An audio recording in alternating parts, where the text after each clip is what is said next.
na laging manalangin at magpasalamat sa Poong May Kapal. Ito ay kanilang patutunayan sa kanilang panalangin na salamat po, Panginoon, sa pamumuno ni Rev. Riley E. Nolasco, ang batang nagkamit ng unang karangalan sa Kinder A. Ito ay susundan ng kanilang pagbungad na awit na pangarap na bituin sa pangunguna naman ni Isenjan B. Canto, ang batang nagkamit ng unang karangalan sa Kinder B.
Ginoong Edralino E. Nicolas. Ito ay patutunayan ng ating tagamasid Pampuro, Ginang Cristeta G. Vicente, at pagtitibayin ng ating tagapamanihan ng pansangay, Dr. Flor Eliza R. Mayari.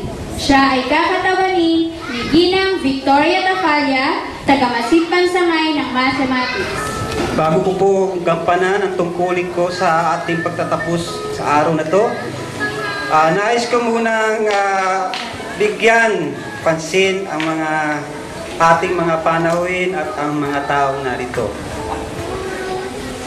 Una ko pong bigyan pagpupugay ang ating mga guro na siya mula sa programa sa pagdidisenyo ng lahat na nakikita nyo sa entablado sa pag-iensayo ng mga bata.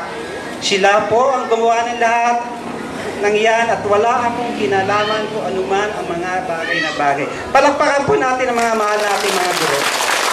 Tumayo naman kayo dyan. Tawang kayo. Asan pa yung iba? Excuse ma'am. Hindi ko na kayo pakilala sa kilala nyo naman sila. Okay?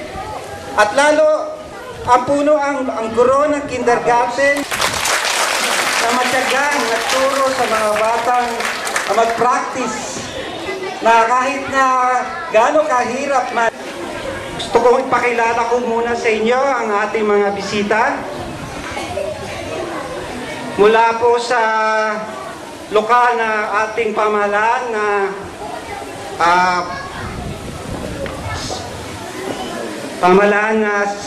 anak po ni Ma'am Konsihal Cora Cortez, si Ma'am Lucy Cortez.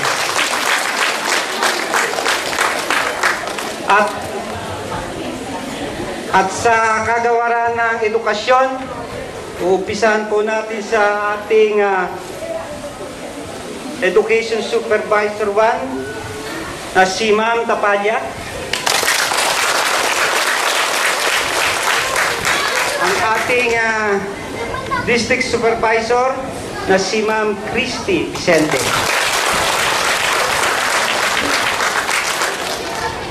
Ang Pangulo po ng mga punong guro ng Hilagang Valenzuela, si Ma'am si Dr. Guevara. Adorasyon Guevara. Ang Pangulo po ng buong punong guro sa buong Valenzuela, si Sir Edboy Lita. Urbano ng Isla Elementary School.